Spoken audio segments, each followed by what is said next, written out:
¿Qué tal la semana? ¿Cómo ha ido? ¿Qué tal, Ana? Bien. ¿Qué tal, Miguel? Bien. Bien. Excelente. Estupenda. Y la lección de esta semana es extraordinaria. Las raíces del descontento. Habla de unos árboles que son hermosos, los álamos.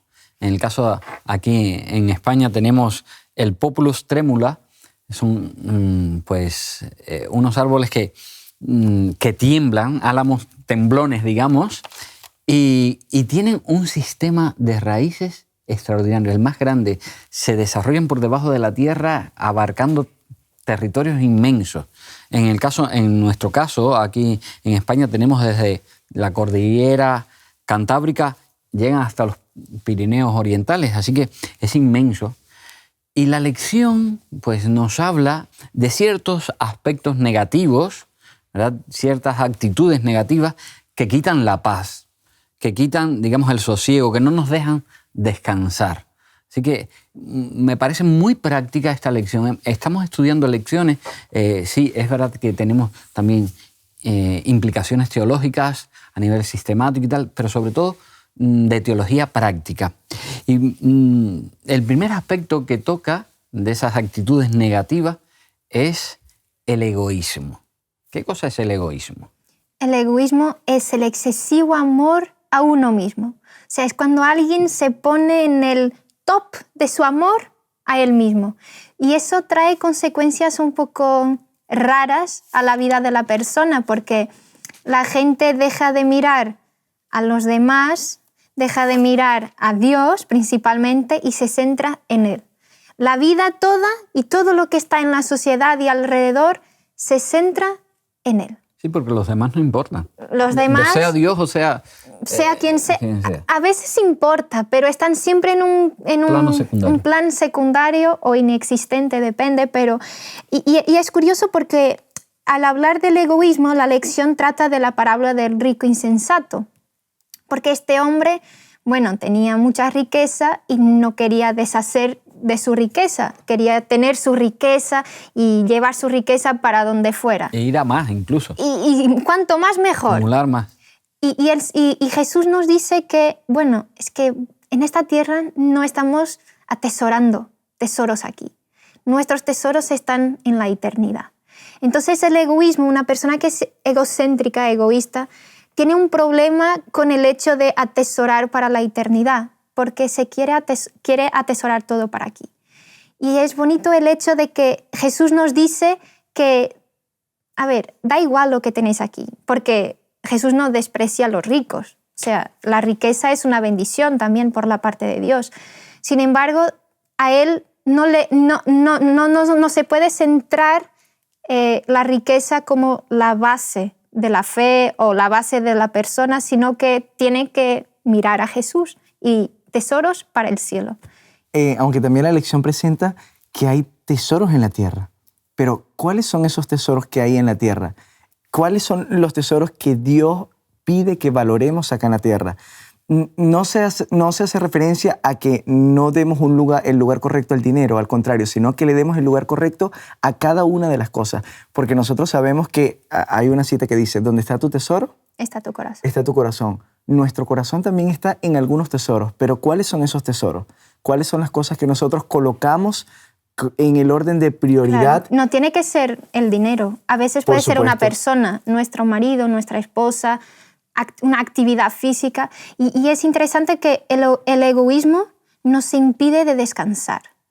Es imposible. Una persona que es egoísta constantemente tiene que sentirse amenazada, porque si hay alguien a su alrededor y él no puede brillar con más,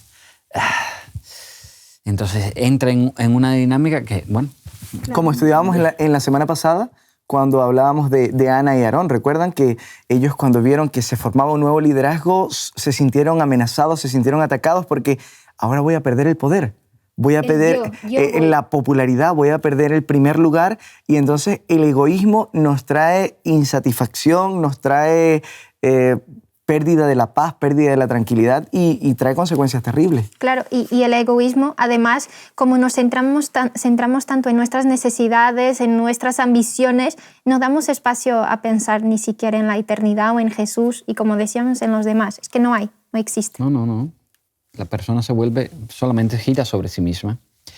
La lección también habla de otra actitud también negativa. Habla de la ambición. Correcto. ¿Recuerdan aquella historia que se encuentra en el libro de Lucas, capítulo 22, versículo 14? Estaban hablando los discípulos desde el 14 al 30, si no me equivoco. Jesús estaba hablando acerca de que quería comer la Pascua con ellos. Y en el versículo 24 dice, hubo también entre ellos una disputa sobre quién de ellos sería el mayor.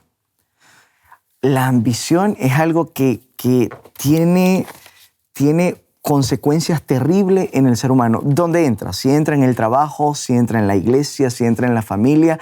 A veces queremos más a toda costa. No importa si aplastamos a la persona, no importa si dañamos a un familiar, si robamos. La ambición, cuando entra en el corazón humano, trae daños prácticamente irreparables. Y los discípulos tuvieron que pasar por este trago amargo también. Ellos decían, pero ya va, ¿quién va a ser el mayor? ¿Pedro? ¿Juan? ¿Quién será el más importante en el reino? Y entonces Jesús viene a responder de una manera increíble. Él dice, mira, en el mundo los reyes se hacen servir. En el mundo hoy los políticos, los presidentes tienen muchas personas que le atienden, tienen personas que hacen cada cosa, pero en nosotros no va a ser así.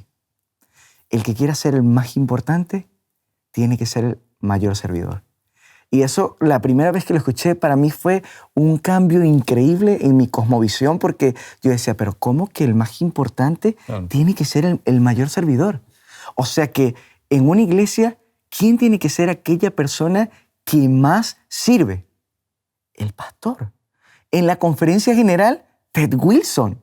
Si nos damos cuenta, acá en nuestro país, en España, el pastor Óscar López.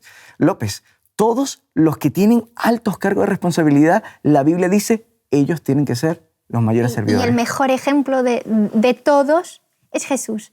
Porque Jesús es Dios hecho carne.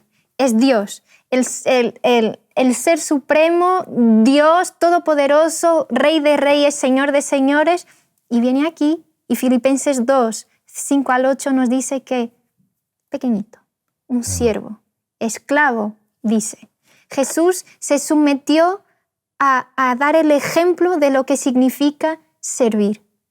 Y es interesante ver cómo Jesús es el ejemplo en todas las áreas de nuestra vida. Y en el egoísmo es el ejemplo donde pone a los demás en primer lugar, a Dios y a los demás.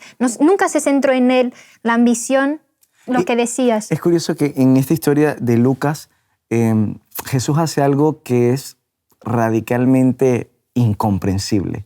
Se pone a lavar los pies de sus discípulos. Sí. Lo que comúnmente pasaba era que el maestro era quien recibía los honores, era quien se llevaba la gloria, era el atendido. Pero ahora el maestro da un cambio radical de mente y dice, no. Ahora el que tiene mayor grado de responsabilidad va a ser el que va a servir más. Y yo ejemplos he dado. Pero es extraordinario esta parte en la lección, porque nosotros en las iglesias es algo que debería ser muy práctico a la hora de entender eso. O sea, estamos para servir. Es difícil de entender a veces esas actitudes que hay en las iglesias. Algunas personas, ¿vale? Porque si fuera toda la iglesia, mala cosa.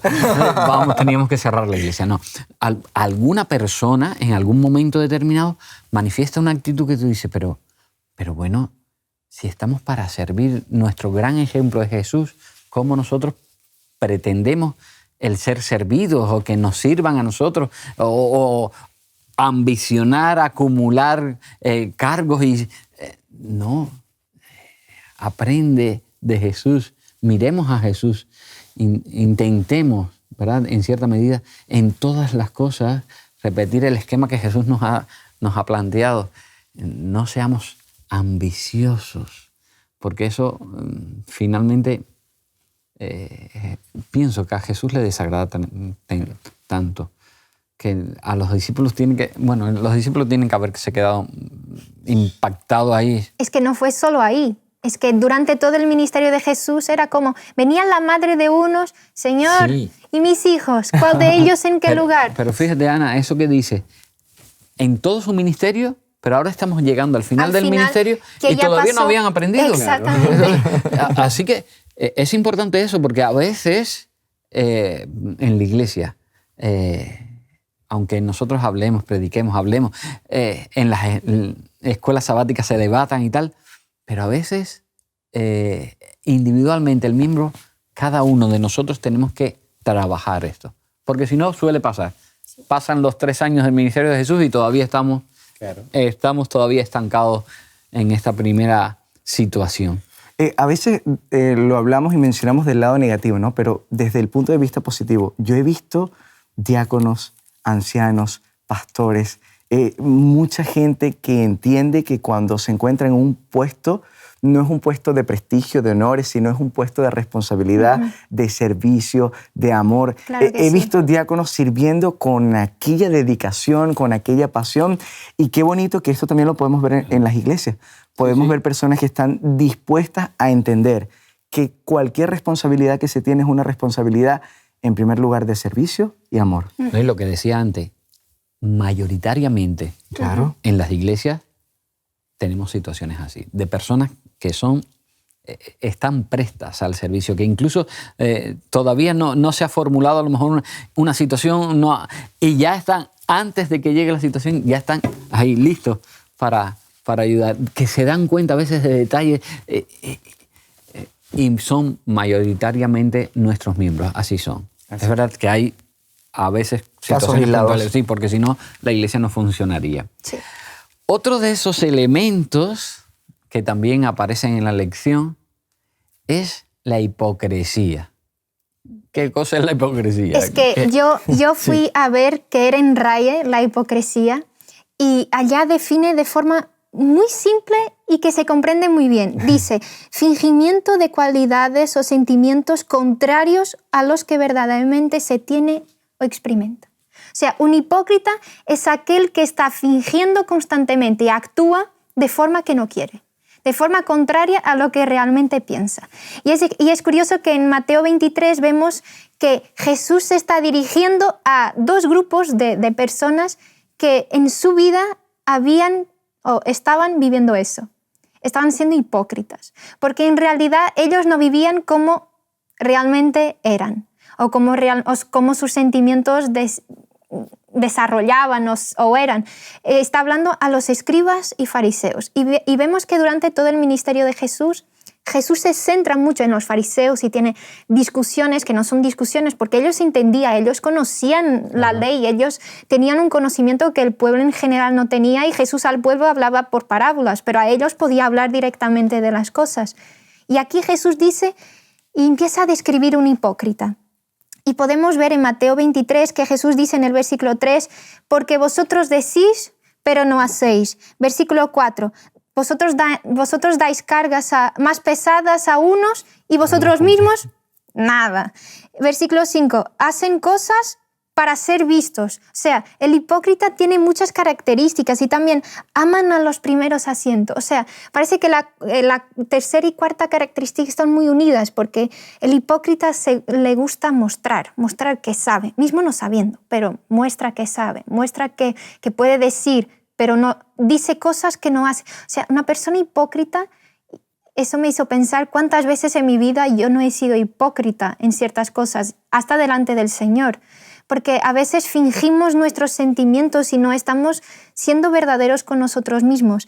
Y Jesús aquí nos está dando una lección de que, a ver, un cristiano no es así, un cristiano no es hipócrita. Si a ti no te gusta algo, tú hablas en la cara. Si a ti te piden para hacer algo, tú haces. Si tú dices una cosa, vas a cumplir lo que dijiste o lo que dijiste. Y eso es interesante ver cómo Jesús es práctico, cómo Jesús en sus palabras haya siempre una vertiente práctica. No solo la teoría, sino que él dice las cosas prácticas de la vida. Recuerdo un programa de escuela sabática que lleva como título Fiesta de Máscaras, donde habla de esta problemática, de que a veces hay cristianos que es como si el sábado por la mañana cuando van a la iglesia se ponen una máscara Y entonces, a lo mejor en la casa durante la semana han sido huraños, han sido, personas poco tratables, o en el centro de trabajo o en la escuela, donde estén. Y después llegan a la iglesia el sábado y es como una máscara donde, ¡ay, qué buena persona! Y tal. Entonces dan un aspecto que después, claro, los hijos... Papá, mamá, esto no los conozco, porque en la casa, o a veces compañeros de estudio, mira hablando, qué maravilla, pero después en la convivencia del aula o en el trabajo, hipocresía, aparentar lo que no es. Claro, Jesús, que es muy abierto, muy sincero y que espera que seamos sinceros, ¿verdad? No tiene cabida. Estas actitudes no pueden tener cabida en una comunidad cristiana saneada de ninguna manera. Hace unos años íbamos a la iglesia, mi esposa y yo, y siempre discutíamos porque a veces ella tardaba un poco en salir y a mí me encanta llegar temprano a la iglesia. Entonces íbamos discutiendo antes de llegar a la iglesia. No, pero hay que hacer esto, hay que hacer esto. Y cuando vamos llegando a la iglesia, ya, listo, vamos. Tú sabes que la gente nos va a ver, entonces vamos a hacer que todo está bien. Hasta que en una oportunidad me tocó predicar acerca de Mateo capítulo 23.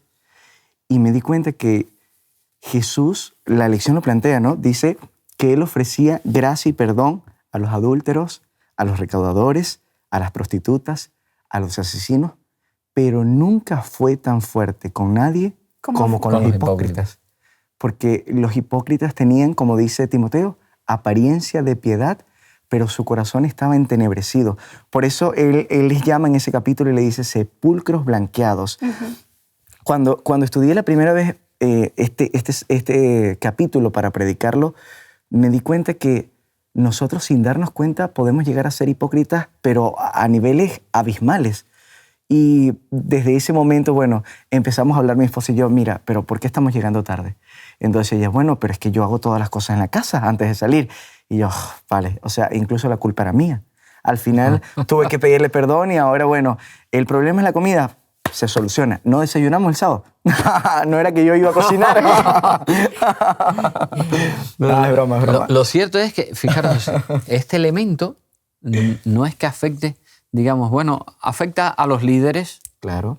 Y ya está. Sí. No, es un elemento que afecta a toda la comunidad, cualquier miembro de iglesia, en el cargo que esté, en la responsabilidad que esté, puede ser afectada por esto, por la hipocresía. Así que es algo ante lo que tenemos que estar en guardia, protegernos de eso, porque puede llegar, puede tocar nuestra puerta y tan sutilmente entra, que es eso, cuando llegas, claro, a lo mejor has tenido una discusión con el niño, con la esposa, y después entras en la iglesia, claro, como no vas a llegar ahí. No tienes que llegar molesto. Buen día, feliz sábado. No, es que estoy molesto. Claro, por norma de educación uno... pero sí es verdad, pues tengo que trabajar lo que decías. Hay que trabajar, ¿verdad? Y el último elemento que la lección va a tocar es cómo hacer frente o cómo erradicar la ansiedad. Sí. La ansiedad, ¿verdad? Puede ser algo ocasional que pasa puntualmente, ¿verdad? Pero puede a veces, ¿verdad? Quedarse y extenderse en un periodo de tiempo largo. Así que hay que ser cuidadosos porque puede transformarse en un trastorno. Así que me parece que es extraordinario el que la lección también toque este aspecto, cómo erradicar la ansiedad. Y la forma como lo presenta también me parece genial, porque dice... cita aquel episodio de Juan capítulo 14 del 1 al 3 cuando dice... sabemos de memoria. Sí, no se turbe vuestro corazón. No se turbe vuestro corazón. O sea, el llamado principal de esta promesa de la segunda venida es no se turben, no se preocupen, no se angustien. No tengan ansiedad. No tengan temor. Todo lo malo que está pasando en este momento pasará. Todo pasa. Eso es una frase que me ha quedado para todos los momentos difíciles de mi vida. Todos los momentos difíciles pasan. Y sobre todo cuando nos afianzamos en las promesas de Dios. Hay algo curioso porque esto también nos lleva a lo que habla la lección el día domingo, cuando menciona que Jesús no viene a traer paz. O sea, esto está como que muy ligado, ¿no? Jesús no viene a traer paz, sino que viene Pero es el príncipe de paz. Sí, eso es extraño, porque Él es el príncipe de paz, pero Él dice, creo que es en Mateo capítulo 10, yo no he venido a traer paz, he venido a traer espada. ¿Y cómo se presenta la espada en contra del príncipe de paz? O sea, ¿cómo el príncipe de paz puede ser el portador de la espada? Saben que este también fue un tema que me hizo explotar la cabeza, porque hay algunas personas que tienen pensamientos de raíces hebreas, los judíos y todo lo demás, que dicen Jesús no puede ser el Mesías, porque el Mesías debía traer paz y Jesús trajo espada. Pero ¿espada contra qué? Él no trajo espada contra la familia, porque hay un mandamiento que dice que hay que honrar a padre y madre. Él trajo espada contra la corrupción moral de este mundo. Claro. Porque ¿cuándo se crea la división? Se crea la división cuando Ana quiere que yo mienta y yo le digo, Ana, yo no miento. Entonces en ese momento se genera la división, se genera el problema. La espada es contra la corrupción de la humanidad y no contra la humanidad misma. Y eso trajo divisiones porque la gente estaba, en el contexto de Jesús, estaban enraizadas en la corrupción. Entonces Jesús, cuando dice yo no vengo a traer paz sino espada, a crear división, tiene que ver con el hecho de que la comunidad judía de entonces estaba enraizada en una corrupción gigante. O sea, era más ceremonias que verdadero espíritu de adoración. Y entonces cuando Jesús viene, Él es el príncipe de paz, pero la paz que Él da no es igual al que el mundo da. Entonces, si no es igual, y si los judíos en aquel tiempo estaban viviendo una paz, ¿cómo decir? Una paz basada en cosas mundanas, con un símbolo diciendo que era Dios, Jesús no viene a hacer eso, por lo contrario. Jesús viene a decir, mira, yo soy el príncipe de paz, en mí tenéis descanso, venid a mí los que estáis, pero mi paz no es igual a la paz que vosotros estáis viviendo. Y ese contraste entre la paz de Jesús y la paz del mundo creó espada. No que Él diera la espada, sino que el contraste entre las dos paz creó división, porque la gente no quería la paz de Jesús, quería la paz de este mundo. Y eso es curioso, porque la gente, cuando no tiene la paz de Jesús, vive en ansiedad, vive en estrés, vive en una mezcla de problemas tanto físicos como psicológicos como espirituales, que algunos, otros no, pero algunos son resueltos con Jesús. Sí. Otros tienen Jesús, obviamente, pero hay que ir a un profesional, a un especialista. Son problemas de salud. Porque un además, problema de salud. A veces pasa dentro de nuestras comunidades, de nuestras iglesias, que hay personas que, por ciertas situaciones que se han generado, pues tienen problemas de ansiedad, empiezan a perder el sueño, empiezan a estar intranquilos, a sentirse incluso a veces amenazados. Así que es importante que como cristianos tengamos esa idea. Por encima de todo está Dios, es cierto, pero también nosotros tenemos que poner nuestra parte en ciertas cosas, como cuidar nuestra salud mental, cuidar de las costumbres que tenemos, dormir las horas adecuadas. Cuando vemos que estamos alterados, a lo mejor hablar con una persona que pueda tranquilizarnos. Siempre hay alguien que nos puede transmitir, leer la palabra de Dios. Hay episodios y hay pasajes fantásticos, ¿verdad?, que nos calman, que te pones a leerlo y te calman. Así que es un cúmulo de cosas que podemos hacer para protegernos también cuando estamos ansiosos. Y claro, si ya la ansiedad pasa de unos niveles razonables, normales, digamos, tendremos que, como bien decía, consultar, visitar un especialista que nos ayude a salir de esa situación. Eso es correcto. Hay un versículo que se encuentra en el libro de Filipenses 4, versículo número 6, que dice: por nada estéis afanosos, sino que sean conocidas vuestras peticiones delante de Dios, con toda oración, ruego y con acción de gracias. Creo que como estamos hablando de cómo combatir la ansiedad, este versículo define perfectamente cómo hacerlo. No estés afanoso, sino que presenta ante Dios tus necesidades con oración, ruego y acción de gracias. Así que terminando ya, podemos decir que cada uno en la comunidad de la iglesia podemos servir de ejemplo a otros y sobre todo tratar de, entre todos, combatir estas actitudes negativas y tratar de ser una bendición. Amén. Para el hermano que tengo al lado, para la persona que tengo a mi lado, que se extienda ese espíritu que de paz, trayendo a nuestra vida el príncipe de paz, que deseche estas otras actitudes negativas de la vida.